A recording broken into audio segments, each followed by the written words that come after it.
the most security on the internet, even more so than your home. If people get access to some of that information, it can really ruin your life. Yeah. So When you see these things, and I ask you this because you're so involved in the internet and these platforms, do you think there should be more policing of content that's out there? We see things like revenge porn. We see things like cyberbullying. I've been to Capitol Hill to modify the Elementary and Secondary Education Act to put money into the curriculum to deal with cyberbullying because kids just can't get away from it. Do you think there should be more policing of that kind of content than there is? I would say yes. Or is it even possible? I don't know. That's what my question is, because I feel like anytime you give with any social platform, it's really, unless you turn off commenting and messaging and it can only have likes and positive, a positive app like that. But people love drama too, so they love the ability to be able to comment. And I don't think that's ever really gonna go away. It's because a lot of people are self-destructive as well, like naturally. So, but I think it is a huge issue for kids. I mean, me as an adult reading some of those comments is like, that makes you want to cry almost. I can imagine what it does to children. And suicide's a real thing. And especially with kids, like a lot of times they don't even go to their parents, and what their friend says or comments is like their entire world. So yeah, I think it's a lot more about parent supervision on these apps and stuff, because you can't wait for something to change or to do it. So really paying attention to what your kids are doing. And I know it's difficult because like using the phone when you're not looking and stuff too, and you can't control what other kids are saying. But I think it's like, maybe that's part of my job too as an influencer for a younger demographic, is being able to talk about spreading kindness and how impactful words are. But I think it's just all education, and even telling your kids words are just words. I see so many stories where I think kids have actually been cyberbullied to death. When I was growing up, bullying took place at school.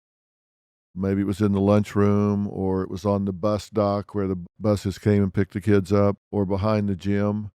And when the kid went home, they were away from all of that.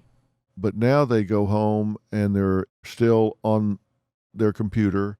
They go to the same platforms that everybody at school goes to, and their parents can think they're back in their room on the computer doing assignments or homework. And there are people back there saying, everybody hates you, why don't you kill yourself? Yeah. Or they can change schools because of the bullies, but the bullies go with them to the next school. Yeah. So they're really 24/7. They cannot get away from them. Yeah. And that's a problem. And I don't know what the answer is, but they're getting bullied literally to death. Yeah, no, it's something that is an issue, and a lot of kids kids can be the biggest bullies of them all too. It's not like a lot of they're the cruel. Yeah, and honestly, like a lot of the comments that I saw were just like so aggressive were from children. Like I'm like, you're 8 years old. How do you know that word? And how do you have a phone? Like I had to buy my phone. Like where'd you get yours from?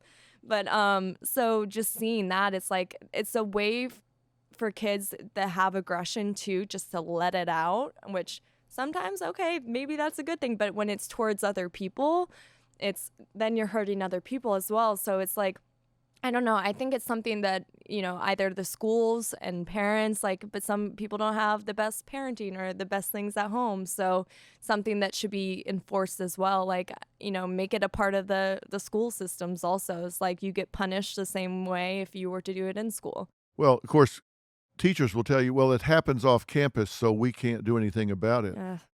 I just throw the flag on that because it may happen off campus, but it's happening by the kids in your class.